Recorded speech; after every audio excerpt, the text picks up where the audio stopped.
Hello everyone, and thank you for tuning in to TowerGate. It is day 223, Monday, October the 16th, 2017.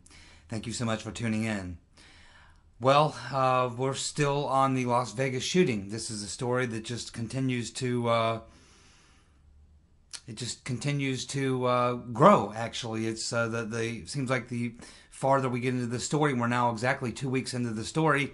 I think we know less now than we knew 2 weeks ago. It's amazing. So there's a couple things I want to cover in today's video that are kind of rehashed, but they're very important points that don't appear to be getting addressed. In fact, we're continuing. I'm starting to get very frustrated. And the very first thing that I want to address is we continue to hear from the corporate media statements being made by various sources that Mr. Paddock was a professional gambler. That he was making all this money as a professional gambler. I've debunked this now about 5 times. I'm going to do it one more time. So to those of you who are in the corporate media, you might be a reporter or something like that in the corporate media. Maybe you're another YouTuber. You're buying into this. I want to tell you right now, Mr. Paddock was not a professional gambler. Was not a professional gambler. Professional gamblers never play games where they're playing against the house. Because when you play against the house, you always lose in the long run. You may win a few hands here and there, but in the long run, you play against the house, you bet against the house, you'll lose your house. You absolutely will. Do some research or watch some interviews with professional gamblers, or if you know one, call one. If you know anybody that knows one, call one. They'll tell you professional gamblers only play against human beings where their skills can allow them to actually win. They never play games against the house. Because they never lose. Oh, you may win a few hands on them, but in the long run, they're going to take it back. Mr. Paddock was not a professional gambler. His game of choice was computer poker, a house game, a machine that's designed to make sure that the house wins. And the mainstream media wants to convince us that since the 1980s, that Mr. Paddock has been beating this system. It's not possible. I believe it was an auditor for one of these companies that make these machines, or an auditor for the state of Nevada, that was being interviewed, and I believe this is where Coulter was referring to her statement when she says essentially the same thing. I don't know if she got it from me or who she got it from, but she's essentially correct. I know I don't listen to Coulter or watch Coulter. I just saw her interview or read her piece after I've done 3 or 4 videos on it, pointing out the same thing. But it's exactly as she says. What's coming directly from this auditor is that those types of games that Mr. Paddock spent hours and hours and hours playing are programmed so that they have a 99.1% payout. What that means is if you sit there and play that game for hours and hours and hours, at the end of the day, the very best that you can do, even if you make every decision correctly, if you make every decision correctly 100% of the time, the very best you will do when you walk away from that machine is that you will turn $100 into $99. A little less than $99. That's the best you're going to do. The worst that the machine will allow the house to do is that they will make $1. The house is going to make $1 off you. They only make $1, but they're going to make something. What they aren't going to do is lose. That's not how they got those billions of dollars. That's not how they build them luxury hotels. That's not how they afforded to comp Mr. Paddock 3 rooms, of which I'm sure cost a couple $100 a day. They comped him 3 rooms for a week, including free food and drinks, and it appears prostitutes. Now they're paying all that tab. Where do they get the money to do that? From guys like Mr. Paddock, who sit there at that machine all day and turn, at the very best, $100 into $99. Now, if you're a money launderer, that's a hell of a good price. Because if you're laundering dirty money anywhere else in the country through the mob or something like that, you're hoping to get 50 cents on the dollar. You'll take 50 cents on the dollar to clean dirty money. But Mr. Paddock is willing to spend 8 hours or 12 hours a day with his butt on a chair doing something he probably doesn't even like to do, for all we know, to launder his money so that he can get a much better deal. He can turn even on his... Remember, this is at your absolute 100% best. If you make no bad decisions, if every single decision you make while you're playing that video poker, you make every call correct, you will still lose $1 out of 100. And let's assume that he didn't get 100% of it right. Let's assume he got 90%. Well, then the house made $2 or $3 off of him. That's if you're really, really, really good. But most people, they're probably making a lot more than that. Most people have probably a much lower odds than he did. He played the game a lot, so he probably was pretty good at it. But even at his very best, he was still losing money. So for the corporate media to continue to go out and say that this guy was a professional gambler and was making millions of dollars, they reported on Watching One, I was at NBC. He claimed that he made $5 million in 2015.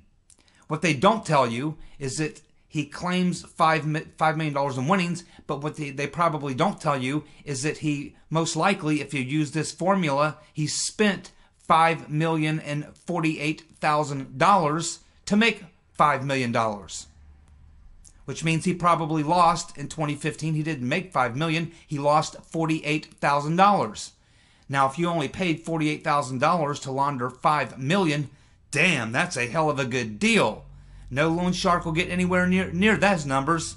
That's a fantastic deal right there. No wonder he was willing to spend all those hours and hours and hours sitting there playing computer poker, and the reason he had to be shit-faced drunk for the whole time. The drinks are free when he wasn't bringing his own bottle. Yeah, I'd probably, to be able to get that kind of a deal, to only have to pay $48,000 to launder $5 million worth of money, I'd probably sit there all day and play that boring-ass game too, knowing good and well you're playing in a losing proposition. He was not a professional gambler. Professional gamblers do not play games against the house. They play against other human beings. Therefore, they give themselves a much better chance of success because there is some skill involved. There is some skill involved. Still a lot of luck, but skill involved. And you're not playing against a rigged system that makes absolutely 100% sure that you are going to lose. The fact that the media continues to sell the story that this man was making money hand over fist being a professional gambler is a lie. He was not a professional gambler. He may have been a gambling addict, he may have been a gambling enthusiast, or he may have just been a major money launderer. Pros do not bet against the house. If he was winning, if he did take $5 million out of that casino in 2015, why would the casino and the hotel that lost the $5 million invite him back anytime he wants, give him free rooms, give him free food, free drinks, free prostitutes, and ask him to come back and play some more? Yeah, come back in and shake us down for another $5 million. Not a very good business model. Doesn't make any common sense. It's stupid. Stop it. Stop it.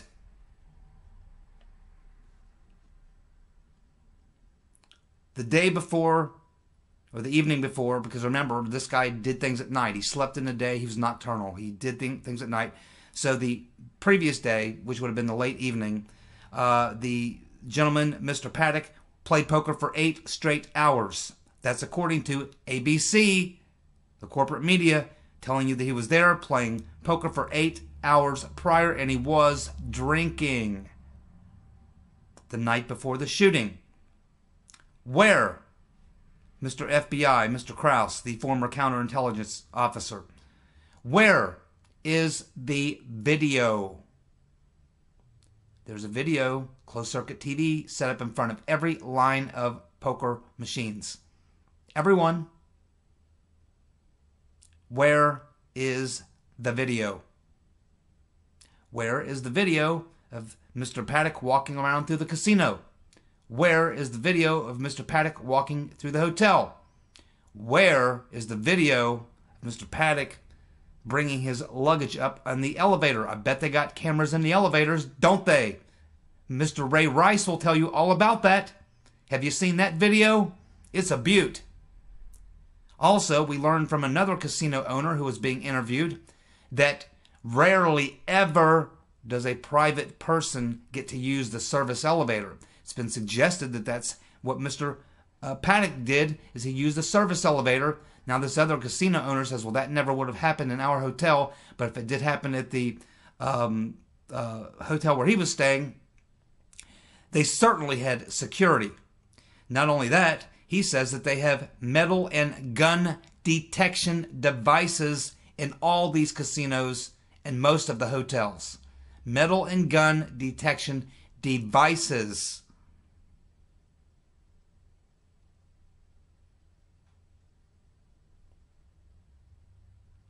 They tell us also that he generated a lot of his money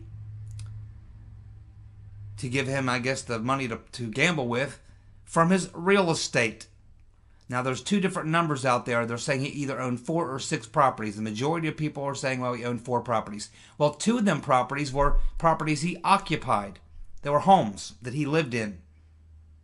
The one in Reno and the one in Mesquite. The other 2 homes, I'm not really sure about. But let's just assume that they were rentals and that he owned them free and clear. And he probably did. And let's just say he was getting $1,000 a month rent. Well, that's $2,000 a month from each house. That's about $25,000 per year per each house, about $50,000 per year for those houses. Not nearly enough money. So it's not like this guy owned a small real estate empire. He wasn't Donald Trump. He wasn't even a friend of mine. I have a friend. He owns, last time I talked to him about this issue, I talk to him all the time, but last time I talked to him about how many properties he had, when he told me he was thinking about unloading some of them, because he's now 67 or 68, and he's just getting too old to keep up with everything. And he told me he had 55 properties. 55. He also owns a used car lot. He owns a couple commercial properties that are like gravel parking lots with storage facilities on them, where he parks like collector cars that he buys. You know, like classic cars or, you know, Corvettes or things like that. Camaros. He's got a brand new 2016 Camaro in there. Beautiful car. He's worth about $3 or $4 million. Total net worth. You know, somewhere in that range. $4 or $5 million. Because he still has debt. He doesn't free and clear own all his properties. He buys a property and he takes out a mortgage on it. And then he rents it. So some of his properties are free and clear. Some of his properties, in fact, I bought my house from him. I rented the house for 7 years and then bought it. Okay? So I know him very well. He is a guy who has a net worth of probably, in real estate holdings, probably, maybe he has an IRA or something. He's probably worth about $3 or $4 million. I know a couple other people who have net assets of probably over $1 million, maybe $2 million. These people do not have $100,000 liquid cash.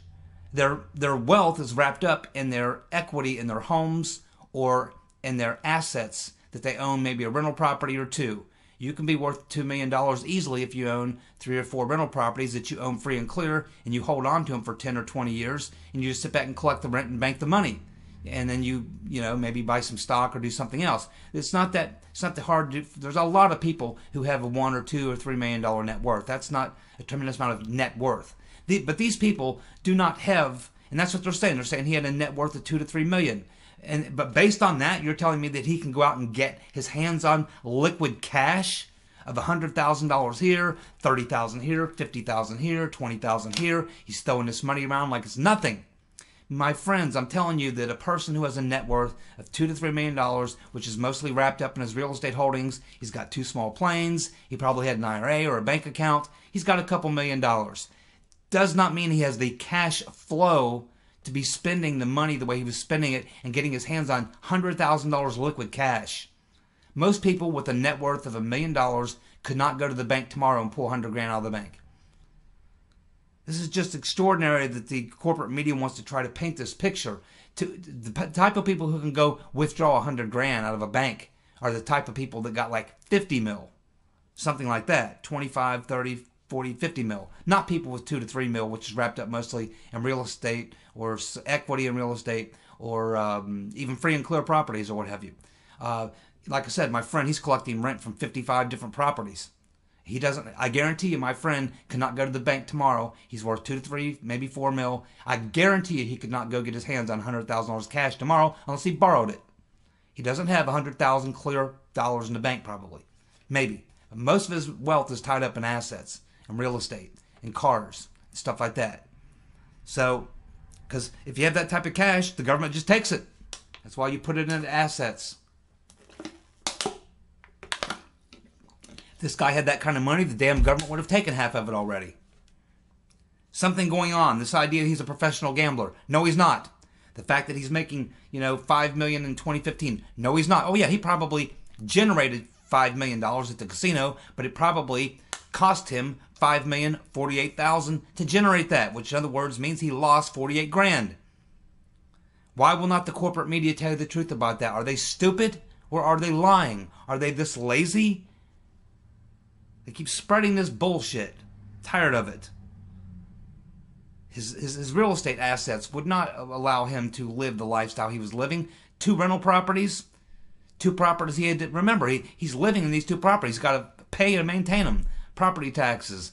All the other things are required to maintain a home. He's got a lifestyle to maintain. All this, of course, he didn't have to worry much about where to stay, what to eat, and what to drink, because the damn hotel was paying for it all. And why? It wasn't because he was in there shaking them down for $5 million a year. It's because they were shaking him down. They were making money on him. Well, he wouldn't have had a VIP card. They wouldn't have been treating him like he was such a wonderful guy. When you're beating the house to death and taking millions of dollars out the door, they don't love you. You ain't their friend. The guy who goes in and drops $50,000 in a week and loses it all, that's the guy that they like.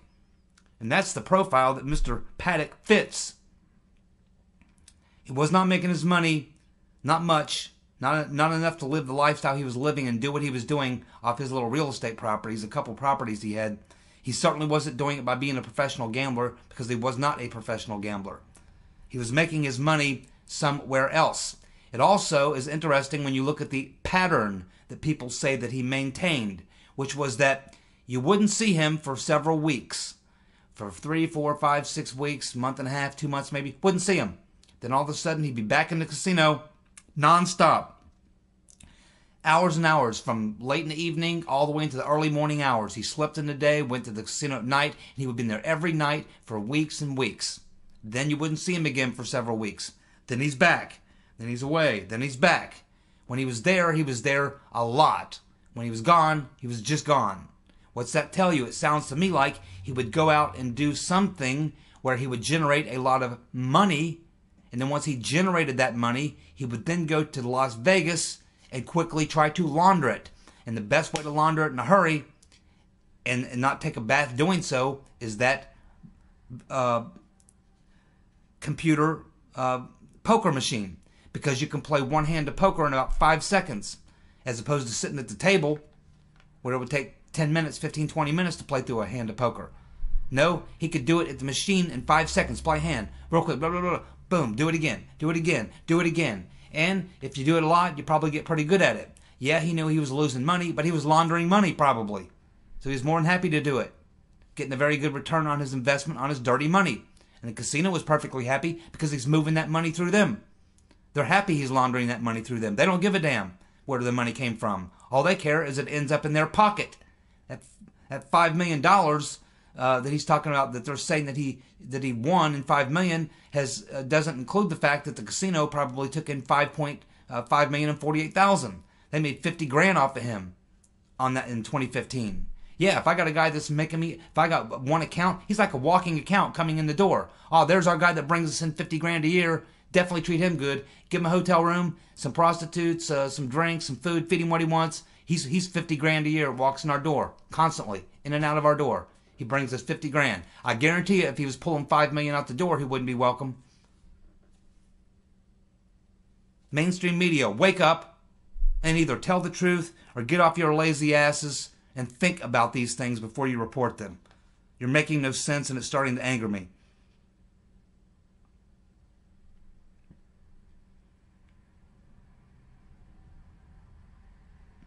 The guns. Still waiting. I was waiting in that last press conference. Very, very simple question I have. Many other people have.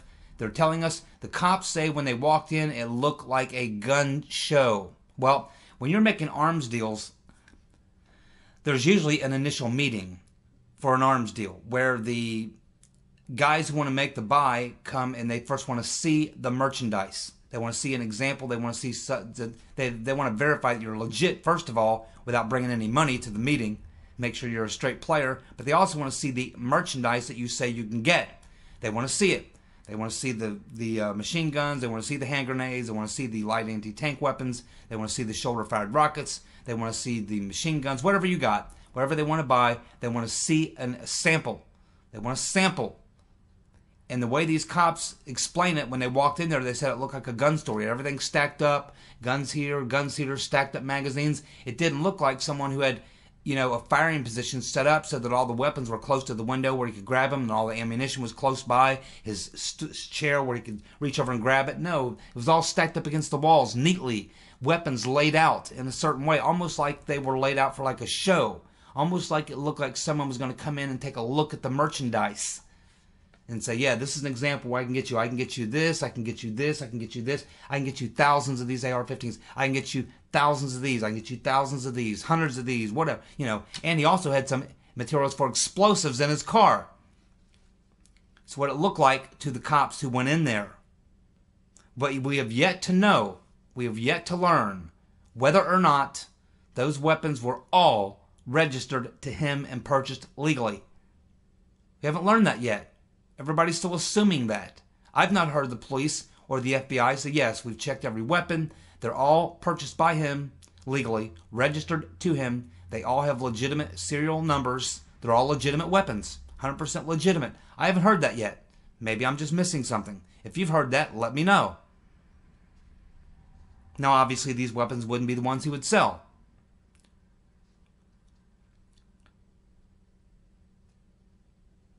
But that's an important point, that we really need to know that. And we still need to know the exact count of brass, the exact count of rounds, the exact count of the number of shell casings on the floor.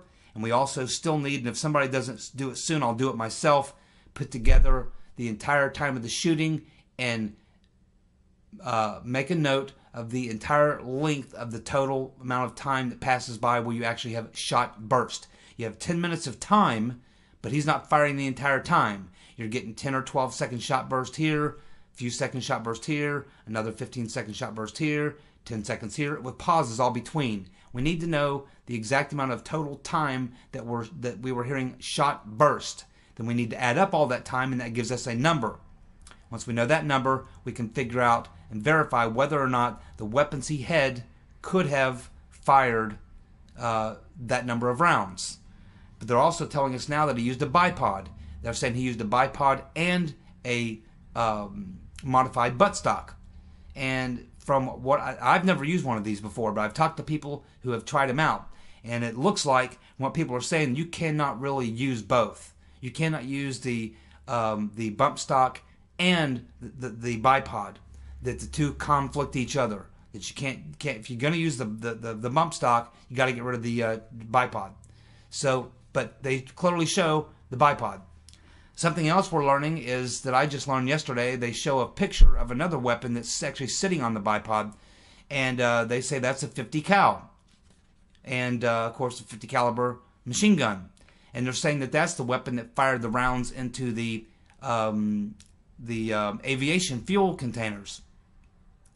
And this would explain his fireproof and bulletproof suit, and explain the idea that he may have thought he would have a getaway, that he was going to use that as a giant distraction at the end of it all for the final grand finale. He was probably going to hit those tanks, although he had already shot at them, so maybe his plan was to hit them first and blow them up. And then in all that chaos, then he was going to open fire on all those people during the whole time. Remember, he left a lot of rounds unfired, and we now know he was not interrupted by the security guard. Why did he stop firing? But certainly it appears that he thought that he could hit those aviation tanks with a 50 cal. They would blow up, create this massive fireball, create this massive explosion, which would be a good diversion, by the way, draw everyone away from him over to those tanks. He would be firing from up in the hotel. No one would even know where the shots are even coming from. They'd be too distracted with the gigantic explosion that just happened with the aviation fuel tanks. You'd have all these problems going on. He could have maybe fired for longer or something. And then he was going to put on his, if he needed to, if the area was completely in flames or something, put on his fireproof, bulletproof suit and get away. And not really sure how he thought he would ever get away with that. It still sounds crazy. I don't think he would have gotten away with it. I mean, the room was in his name, unless he planned on moving all that stuff out, or else he was, yeah, I just have no idea what he was thinking. This whole story is so damn crazy you can't make heads or tails of it. You just, every time you try to reach a resolution in your mind, you find another problem. You know, you can't. It's like, okay, well, maybe this is what he was. Oh, well, that couldn't work because this. Yeah, I mean, none of this makes any sense. This is, oh boy, it's mind-boggling. But we're going to try to get to the bottom of some of it anyway. Try to understand it. We know it's a cover-up. We know it's probably some sort of a deep state move or something going on here. We're definitely not getting the information we need. That's for sure. I commented yesterday at the end of the video on this individual who was picked up in Johnson City, Tennessee, Scott Edmiston. And a lot of people are interested in that. It is a fairly interesting story. This guy's picked up with 900 rounds, 2 weapons that were fully auto and, by the way, converted. This man was a professional machinist, which means he knew how to not just modify a bolt on a weapon to make it fully auto, but make a bolt. You know, my brother-in-law was a machinist, a master, 35, 40 years he's been a machinist. He could make a bolt. Full access to all the machines he needs and knows how to do it, and he's a gun collector, you know. But he would never do it, guarantee it. He has no use for an automatic weapon. Most people don't. Most people, for most things, there's really no need for an automatic weapon. There just isn't. You don't hunt birds with them. You don't hunt big game with them. You don't shoot targets with them. You know, they have a full auto is a, you know, there's not much you do with full auto. Primarily used in military operations for cover fire, or if you just want to shoot a whole bunch of mass people or something like that, that's probably the only real benefit of a fully auto weapon. But this guy's a machinist. He's also, I'm absolutely convinced he's CIA all the way. CIA, 900 rounds. He had survival gear on him, all kinds of stuff. Now, a lot of people are picking up on the fact and saying that, well, he was connected to the shooter, Mr. Paddock. They're even suggesting that he may have attended a meeting in Las Vegas with Mr. Paddock on the 27th of September. They're also suggesting that he is the guy on 4chan that put out the warning and called himself John. If you dig into this story, what you'll find is this is primarily being pushed by Scott Bensack.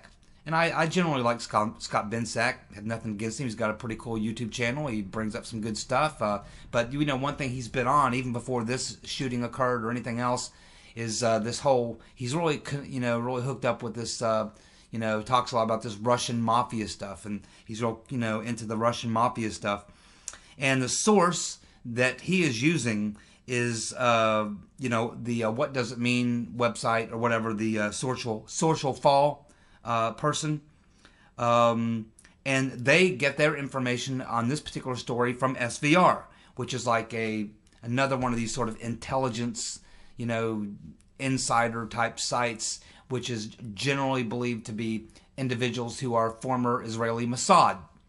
So this is kind of the link there. This Israeli Mossad, SVR puts this information out on this like super secret intelligence, website, which is totally open. It's not super secret at all. Source Fall gets a lot of information from there. Use that for a lot of their content. Mr. Ben Sachs obviously picking this up from them, and then he's putting his own spin on it, and that's all fine and dandy. But that's basically this is basically the, how that, pattern is formed in this particular story. Now, I don't doubt that Mr. Edmiston is total CIA, because even the police on the news report say that he flat out has not said a word, not a word. In other words, they ask him any question, he doesn't even say, "I'm not going to talk to you. I want a lawyer." Nothing. Zip. He's literally like a deaf mute since they arrested him. He has nothing to say. No moaning, no murmuring, nothing. Hasn't asked for a lawyer. Hasn't done anything. Zip. The important thing to know about Mr. Edmiston, and the reason why we know he is totally connected, probably CIA, which means he probably works for private organized crime as well, because CIA uses these types of people who are, it's hard to tell. These operators, they work both CIA and organized crime. CIA uses these types of individuals so that they don't have their fingerprints on them. The CIA doesn't want card-carrying members of the CIA, employees of the CIA, doing this stuff. They want to use third parties. This is where people like Mr. Edmiston come in. And these are reasons why you know that he's probably, for sure, CIA or something such as that. Because these weapons had no serial numbers. They didn't say the serial numbers were filed off. They didn't say they were sanded down. No. These two weapons they found, fully auto weapons, were modified to the point where they have no serial numbers, which means this guy, being a machinist by trade, machined bolts, took out the original bolts, machined his own bolts to make them fully auto, and then he probably machined the part of the weapon that contained the serial number. Whether it was the barrel or whatever, he just machined a new one. Took the old one, got rid of it, and machined one identical but without serial numbers. The CIA are the only type of people you will find that have weapons with no serial numbers on them. They get their weapons manufactured for them, made for them. When they got to do a job or something like that, generally they contract it to someone else, but if they do it themselves, they do have their own weapons makers. And that's what they do. They take an existing weapon and they remachine it. They remachine a weapon and make a clean weapon out of it. It's exactly what they do, and that's the type of weapons this guy had. 900 rounds, fully loaded. He had handguns, two of these fully automatic rifles with no serial numbers on them. One of them did have a modified butt on it, a bump stock. He had survival gear. I mean, this guy, he was ready to go. And he meets the exact profile you would think of someone who's like this, like an intelligence guy. Lived in a quiet neighborhood, was the regular neighbor, wave hi to you when you drive by, gave no indication whatsoever that he was involved in anything. And he looks straight up like Navy SEAL, straight off of SEAL Team 6 or something. Definitely looks like a high and tight military type, straight up CIA all the way. Whether or not he met with Mr. Paddock. Mr. Paddock is a drunk and a gambler, probably involved in moving weapons and things like that. Different type of character, but still still the other guy fits the profile. If the other guy committed this act that Paddock's being accused of, you'd say, okay, yeah, we can believe that. But Paddock doesn't really meet the profile. He meets the profile of someone. He had a couple planes, probably connected to some people. He moved some weapons, makes some cash. Maybe he's been doing it for a long time. He's met some other people. But it sounds to me like he's a guy who was a gun runner. He's a middleman gun runner. That's where he makes his cash. He launders it at the casinos. And his properties are simply there as little nest eggs and a little extra cash flow. And that's basically all there is to it. I have one more question. We have the 4 cops who are standing in the hallway. They say that they were in the hallway outside the door of the 32nd floor, getting ready to come into the hallway.